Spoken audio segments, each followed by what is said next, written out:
Hello everyone, welcome back on commerce hurricanes. मैं नमित कुमारी आप सबका वेलकम करती हूँ आपके अपने चैनल कॉमर्स हरिकेन्स पर। आज हम न्यू यूनिट स्टार्ट करने जा रहे हैं जिसका नाम है professional ethics and global citizenship. Professional ethics एक अलग टॉपिक है और ग्लोबल सिटीजनशिप एक अलग चीज़ है। आज की वीडियो में हम प्रोफेशनल एथिक्स के बारे में बात करने जा रहे हैं। ये बहुत वाइड टर्म है, बहुत सारे टॉपिक्स इसमें कवर होते हैं। तो आज हम इसके कुछ टॉपिक्स करेंगे जैसे कि प्रोफेशनल एथिक्स क्या होते हैं, इसके प्रिंसिपल्स क्या है, नेचर क्या है। साथ ही साथ बहुत इंटरेस्टिंग एग्जाम्पल्स के साथ मैं आपको पॉइंट्स एक्सप्लेन करूंगी जो आपको एग्जाम में हेल्प करेंगे। तो देर किस बात की, जल्दी से वीडियो स्टार्ट करते हैं। वीडियो पसंद आए तो दोस्तों के साथ शेयर करना मत भूलिएगा, लाइक कीजिएगा और चैनल सब्सक्राइब किए बिना मत जाइएगा। तो चलिए बात करते हैं हम पहले आज के टॉपिक की जिसका नाम है प्रोफेशनल एथिक्स। देखिए ये दो वर्ड्स को मिलाकर बना है प्रोफेशनल और एथिक्स। एथिक्स में आपको ऑलरेडी बता चुकी हूँ अपनी प्रीवियस वीडियोस में कि एथिक्स का मतलब होता है कुछ ऐसे रूल्स, कुछ ऐसे प्रिंसिपल्स जो एक जगह जब बना दिए जाएं तो वो ऑल ओवर वर्ल्ड में सेम ही रहते हैं। फिर आप चाहे भी किसी भी कास्ट, कल्चर, रिलीजन, नेशनैलिटी को बिलोंग करते हो, ये रूल्स नहीं बदलते। तो वही बात यहाँ भी है कि एथिक्स का मतलब ऐसे रूल्स जो यूनिवर्सल एप्लीकेबल हो सकते हैं, जो चेंज नहीं होते। और प्रोफेशन का मतलब होता है कोई ऐसा काम करना जिसको करने के लिए आपको एक प्रोफेशनल डिग्री हासिल करनी होती है। जैसे कि डॉक्टर बनने के लिए सिर्फ MBBS ही करना पड़ता है। आप B.Ed, M.Com वगैरह करके डॉक्टर नहीं बन सकते। अगर आपको लॉयर बनना है तो उसके लिए LLB करना ज़रूरी है। टीचर बनना है तो B.Ed करना ज़रूरी है। ये सारे क्या हैं, प्रोफेशन, जिनको करने के लिए कोई स्पेशल स्किल सीखनी पड़ती है। ठीक है, तो प्रोफेशनल एथिक्स का मतलब क्या हुआ, हमने इन दोनों को ज्वाइन कर दिया। प्रोफेशनल एथिक्स का मतलब कुछ ऐसे रूल्स एंड प्रिंसिपल्स जो सभी प्रोफेशन में लागू होते हैं। जैसे कि बात करें हम ऑनेस्टी की, सभी प्रोफेशन कहते हैं कि काम ईमानदारी से करना चाहिए, क्लाइंट को धोखा नहीं देना चाहिए। बात करें कमिटमेंट की तो सभी प्रोफेशन कहते हैं कि टाइम पे काम खत्म करिए, जो भी वादा आपने अपने क्लाइंट से किया है उसे पूरा कीजिए। तो ये ऐसे रूल हैं जो हर प्रोफेशन में लागू होते हैं। ठीक है, फिर चाहे आप इंडिया में हैं या इंडिया के बाहर हैं, चाहे डॉक्टर हैं, लॉयर हैं, इंजीनियर हैं, जो मर्जी आप काम करते हैं, ये रूल्स सेम रहते हैं सभी प्रोफेशन में। ठीक है, तो वही चीज़ यहाँ पर है। It refers to set of moral principles and values that guide the conduct and behavior of individual in professional settings। यानी हर प्रोफेशन को करने के लिए कुछ प्रिंसिपल्स और वैल्यूज बनाए गए हैं जो हमारे बिहेवियर को शेप देते हैं और ये सेम रहते हैं। It play crucial role in ensuring the well-being and trust of clients। इनका मेन मकसद होता है कि क्लाइंट की भलाई हो और क्लाइंट का ट्रस्ट हम हासिल कर सके। आप चाहें तो इसका स्क्रीनशॉट भी ले सकते हैं, जो टॉपिक हम आज करने वाले हैं। अब प्रोफेशनल एथिक्स तो हमने देख लिया, अब हम देखते हैं कि प्रोफेशनल एथिक्स के क्या सिद्धांत है, क्या प्रिंसिपल्स हैं। ठीक है, जिसके ऊपर ये पूरा बेस्ड है। तो फर्स्ट पॉइंट है ऑनेस्टी, यानी ईमानदारी, सच्चाई, वफादारी।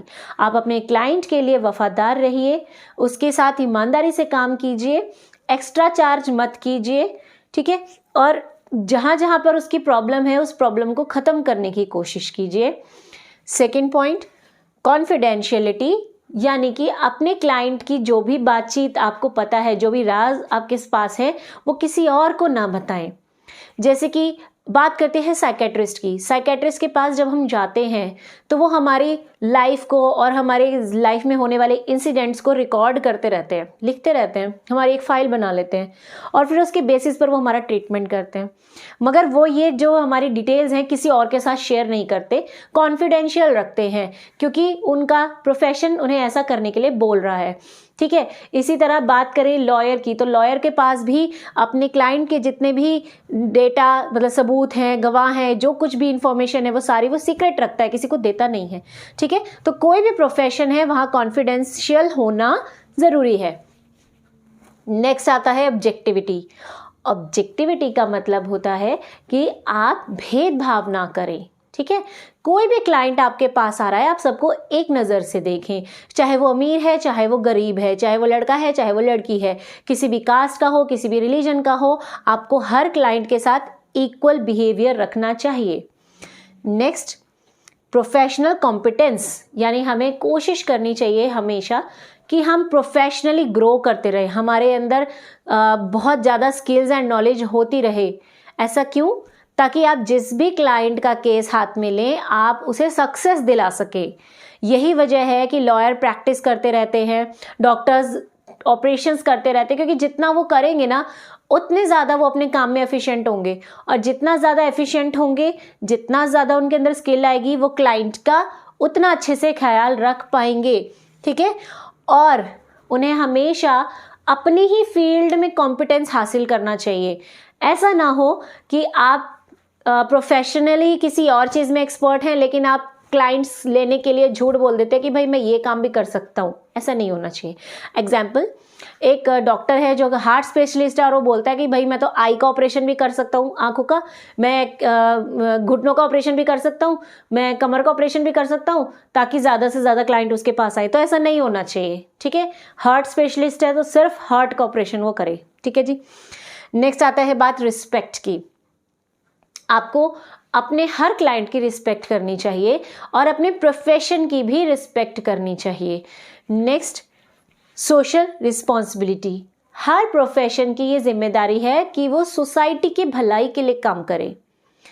इसीलिए जो लॉयर्स हैं या डॉक्टर हैं, टीचर्स हैं, बहुत से लोग ऐसे हैं जो फ्री में भी सेवा देते हैं, जैसे फ्री मेडिकल कैंप लगाया, फ्री में एजुकेशन दे रहे हैं, फ्री में किसी गरीब का केस लड़ लिया। ठीक है, तो वो सोशल रिस्पॉन्सिबिलिटी भी करते हैं। सिर्फ पैसा ही नहीं कमाना, सोसाइटी की भलाई के लिए भी काम करना। नेक्स्ट, लॉ का मतलब कि जो कानून आपके प्रोफेशन में बनाए गए हैं वो कानूनों का पालन आपको करना चाहिए। जिस भी प्रोफेशन में आप हो, हर प्रोफेशन के कुछ रूल्स होते हैं, कुछ कोड होते हैं और हमें वो फॉलो करने चाहिए। अदरवाइज क्या होता है, हमारा लाइसेंस कैंसिल हो सकता है। जैसे कि अगर डॉक्टर जो है वो ऑर्गन्स बेचना शुरू कर दे तो उसका लाइसेंस कैंसिल हो सकता है।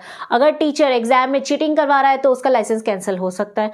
ठीक है, या और कोई भी प्रोफेशन में अगर कुछ गड़बड़ी हो रही है तो उसके खिलाफ एक्शन लिया जा सकता है। नेक्स्ट आता है कंपैशन। कंपैशन मतलब सहानुभूति होना, किसी की मदद करने की इच्छा होना। तो हर प्रोफेशन की ये खासियत होनी चाहिए कि वो सामने वाले की हेल्प करे। ये बहुत इंपॉर्टेंट पॉइंट है लास्ट, नॉन मालफिशियंस, जिसका मतलब होता है कि आपको ऐसा कुछ भी नहीं करना जिससे आपके क्लाइंट का नुकसान हो जाए।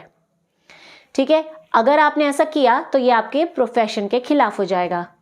आपका प्रोफेशन क्या कहता है, अपने क्लाइंट की रक्षा करो, अपने क्लाइंट की भलाई के लिए काम करो। लेकिन अगर आपने कुछ ऐसा किया जिससे उसका नुकसान हो रहा है तो आप अपने प्रोफेशनल एथिक्स के साथ गद्दारी कर रहे हो। जैसे कि एक एग्जांपल है, हमने मूवीज में भी बहुत बार देखा है कि एक लॉयर है जो अच्छे पर्सन का केस ले रहा है, हीरो या हीरोइन का, और दूसरी तरफ है गुंडा लॉयर। ठीक है, वो क्या करता है, गुंडा लॉयर मीन्स कि गलत पार्टी का वो लॉयर है और वो अपने बॉस को ऑर्डर देता है कि जो भी दूसरे वकील है, दूसरे पक्ष का वकील है, कल वो कोर्ट में हाजिर नहीं होना चाहिए। ठीक है, उसे डराओ धमकाओ चाहे जो मर्जी करो। ऐसा हमने बहुत बार मूवीज में देखा है, जैसे दामिनी मूवी है और भी बहुत सारी मूवीज हैं। ठीक है, जॉनी एलएलबी में भी था। अब हुआ क्या, लॉयर डर गया, वो के टाइम पर केस में नहीं पहुंचा, तो इससे नुकसान किसका होगा, उसके क्लाइंट का। क्योंकि जब क्लाइंट का लॉयर ही प्रेजेंट नहीं है तो केस लड़ेगा कौन, और केस वहीं पर खारिज हो जाता है, जिससे कि लॉयर जो हमारा क्लाइंट है उसका नुकसान हो जाता है। तो आपको ऐसा कुछ भी नहीं करना जिससे कि क्लाइंट का लॉस हो। ठीक है, तो ये थे हमारे कुछ प्रिंसिपल्स जिनको हमने एग्जाम्पल्स के साथ समझा। अब हम बात करते हैं इसके नेचर की, यानी कि प्रोफेशनल एथिक्स की नेचर कैसी होती है। फर्स्ट, डिफाइंड स्टैंडर्ड्स, यानी यहाँ पर स्टैंडर्ड्स मेंटेन कर दिए जाते हैं, रूल्स एंड रेगुलेशंस का एक स्टैंडर्ड बना दिया जाता है कि भाई हर किसी को प्रोफेशन में इतना तो आना ही चाहिए। ठीक है, अगर आप MBA BS करते हैं तो आपको उसमें एक प्रॉपर करिकुलम होता है जो आपको आना चाहिए। LLB में भी इसी तरीके से, टीचिंग में भी एक प्रॉपर स्टैंडर्ड होते हैं। तो हर प्रोफेशन के स्टैंडर्ड होते हैं जो हमें पता होने चाहिए। नेक्स्ट, कोड ऑफ कंडक्ट, यानी rules and regulation. Her profession में रूल्स एंड रेगुलेशंस होते हैं जो हमें फॉलो करने चाहिए। जैसे कि लॉयर्स का एक रूल है कि उन्हें सिर्फ ब्लैक कोट ही पहनना है, डॉक्टर्स का रूल होता है कि उन्हें वाइट ही पहनना है। कभी आपने रेड में या ब्लू कलर के कोट में देखा डॉक्टर्स को, नहीं ना। तो यानी कि कुछ कोड ऑफ कंडक्ट है जो उन्हें फॉलो करने चाहिए। नेक्स्ट आता है मॉरल प्रिंसिपल्स, यानी कि हर प्रोफेशन के अंदर कुछ मॉरल्स वैल्यूज़ होती हैं, जैसे कि लोगों की भलाई के लिए काम करना, दूसरे को धोखा नहीं देना, ऑनेस्टी से काम करना, तो हर प्रोफेशनल को ये फॉलो करने चाहिए। नेक्स्ट, क्लाइंट सेंटर्ड अप्रोच, यानी कि यहाँ पर एक पार्टी क्लाइंट होती है और दूसरी पार्टी कौन होती है, उसका सर्वर या उसका हेड होता है। क्लाइंट एंड सेंटर्ड मतलब जो भी आप काम कर रहे हैं वो सारा आपके क्लाइंट के इर्द गिर्द घूमना चाहिए। आपका पर्सनल मोटिव की तरफ आपको ध्यान नहीं देना, आपको क्लाइंट की भलाई की तरफ ध्यान देना है, ठीक है। तो क्लाइंट अप्रोच का मतलब कि जो क्लाइंट चाहता है, जैसा वो चाहता है, जिसमें उसकी भलाई है, प्रोफेशनलिज्म में वही काम होना चाहिए, अपने पर्सनल इंटरेस्ट को इग्नोर करना चाहिए। नेक्स्ट, एक्सपर्टीज़ एंड कॉम्पिटेंस, जो मैंने यहाँ भी बताया कि हर प्रोफेशन का ये खास बात होती है कि उसमें आप एक्सपर्ट होने चाहिए और आप कॉम्पिटेंट होने चाहिए, मतलब आप हर किसी को हराने की हिम्मत रखते हो, ताकत रखते हो, आप इतने नॉलेजेबल और स्किल्ड होने चाहिए। Next, accountability, very important. Accountability का मतलब होता है जवाबदेह होना, ठीक है, जवाब देना है आपको सामने वाले को। अगर आपसे कोई काम गलत हो गया तो आपका क्लाइंट आपसे सवाल तो पूछेगा ही कि भाई ये कैसे हो गया, तो आपको उसका आंसर भी देना पड़ेगा। आप उसके लिए अकाउंटेबल हो कि हाँ मेरे से ये प्रॉब्लम हुई, ये वजह थी जिस वजह से हम काम नहीं कर पाए, क्योंकि क्लाइंट आपके ऊपर भरोसा कर रहा है, आपको अपना केस, अपनी ज़िंदगी उसने सौंपी है, पैसे भी वो आपको दे रहा है, तो आपको बदले में आंसर भी तो देना पड़ेगा। जैसे कंपनी में बात करते हैं, CEO ने बोला मैनेजर को एक मीटिंग में प्रेजेंटेशन देनी है। अब जो वो था मैनेजर था, वो टाइम पर PPT नहीं बना पाया। अब हुआ क्या कि जब मीटिंग हुई वहाँ पर वो अच्छे से प्रेजेंटेशन नहीं कर पाया और इससे कंपनी का लॉस हुआ, कंपनी को प्रोजेक्ट नहीं मिला। अब कंपनी का मालिक मैनेजर को सैलरी दे रहा है ना, तो वो उससे सवाल तो पूछेगा ही कि काम क्यों नहीं किया, तो मैनेजर को आंसर भी देना पड़ेगा। तो हर प्रोफेशन में अकाउंटेबल होना ज़रूरी होता है। नेक्स्ट, कॉन्टिन्यूस लर्निंग, यानी यहाँ पर लगातार चीज़ें सीखी जाती हैं। ऐसा नहीं कि भाई मैं डॉक्टर बन गया या मैं लॉयर बन गया, मैं मैनेजर बन गया तो बस अब मुझे कुछ पढ़ना नहीं है, ऐसा नहीं होता। टाइम के हिसाब से न्यू टेक्नोलॉजी आती है, चेंजेस आते हैं जो हमें पता होने चाहिए और उसके लिए हमें कॉन्टिन्यूस लर्निंग करनी पड़ती है। नेक्स्ट, इम्पार्शियलिटी, यानी कि भेदभाव नहीं करना है, बाइसनेस नहीं करना है। जो भी आपका क्लाइंट है, चाहे वो किसी भी कास्ट, कल्चर, रिलीजन या जेंडर का हो, आपको उसकी हेल्प करनी चाहिए। नेक्स्ट, सोशल रिस्पॉन्सिबिलिटी, जो हमने यहाँ भी पढ़ा था कि सोसाइटी की वेलफेयर के लिए आपको काम करना है, जहाँ पर लोगों की भलाई है उसके लिए काम करना है, प्रॉफिट की तरफ ध्यान नहीं देना। नेक्स्ट, एथिकल डिलेमाज, डिलेमा का मतलब होता है दुविधा, ठीक है, असमंजस में पड़ जाना कि मुझे क्या करना चाहिए। जब हमें लाइफ में समझ ही ना आए कि अब हमारे पास एक ऐसी सिचुएशन आ गई है कि हमें क्या करना चाहिए, भाई कौन सा रास्ता अपनाना चाहिए, तो उसे हम डिलेमा बोलते हैं। और एथिकल डिलेमा का मतलब कि जहाँ पर आपको समझ ही नहीं आ रहा कि मैं अपने एथिक्स को फॉलो करूँ, अपने दिल को फॉलो करूँ या सिचुएशंस को फॉलो करूँ। जैसे कि एग्जाम्पल, एक टीचर है, सपोज टीचर बोर्ड एग्ज़ाम में उसकी ड्यूटी लग गई और कोई बड़े से बहुत अमीर पर्सन है, उनका बच्चा बिल्कुल नालायक है और उनको पता लगता है कि टीचर जो है वो बोर्ड एग्ज़ाम में ड्यूटी दे रहा है। अब वो आएंगे और उसको ख़रीदने की कोशिश करेंगे कि ये लो पैसे ले लो बहुत सारे और हमारे बच्चे को पास कर देना। अब टीचर के सामने डिलेमा है कि वो अपने प्रोफेशन के एथिक्स को माने या वो पैसे की तरफ ध्यान दे। और प्रोफेशन एथिक्स क्या कहता है कि आप ऑनेस्टी से काम करें, तो ऑनेस्टी तो इसी में है कि आप वो पैसे छोड़ दीजिए और जो बच्चा जैसा लिख के आ रहा है उसको उसके हिसाब से मार्क्स दीजिए। लेकिन दूसरी तरफ डिलेमा ये भी है कि भाई इतना सारा पैसा है, क्या करें। तो अगर आप डिलेमा में फंस जाए तो आपके एथिक्स आपको बताते हैं कि आपको ऑनेस्टी करनी है, ठीक है, आपको क्लाइंट का ध्यान रखना है, बाकी बच्चों की भलाई की तरफ ध्यान दीजिए और अगर वो नालायक है तो उसे फेल ही करना चाहिए, ठीक है। तो जब भी लाइफ में ऐसा कोई डिलेमा आता है वहाँ हमें एथिक्स मदद करते हैं। मैं ये नहीं कह रही कि टीचर के पास ऐसा केस आता है, मैंने जस्ट एक एग्जांपल दिया है। यही डॉक्टर के साथ भी हो सकता है, वकील के साथ भी हो सकता है कि वकील को बोल दिया जाए केस छोड़ दे, हम तेरे को इतने पैसे दे देंगे, कुछ भी, ठीक है। नेक्स्ट आता है एथिकल लीडरशिप, यानी कि यहाँ पर जो पर्सन क्लाइंट को लीड कर रहा है, मतलब जो पर्सन क्लाइंट के लिए केस लड़ रहा है या क्लाइंट के लिए ऑपरेशन कर रहा है या कुछ भी काम कर रहा है, वो लीडर के तौर पे काम करता है। जो जो वो करता जाएगा, जैसा जैसा वो कहता जाएगा, क्लाइंट को वो बात फॉलो करनी चाहिए, क्लाइंट को वो काम करना चाहिए। ठीक है, तो इसी के साथ हमारे ये 2 टॉपिक्स तो खत्म होते हैं। अब हम नेक्स्ट की तरफ मूव ऑन करते हैं।